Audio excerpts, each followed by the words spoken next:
Wow. This is not good. What's going on, guys? What it do? It's your guy, Good Job Cobb, and I'm the owner and operator of a mobile brake and rotor service here in the upstate of South Carolina.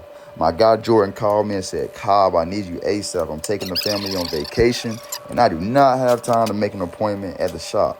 I say no more. Drop the low. And I'm glad he did, because you see what I walked into.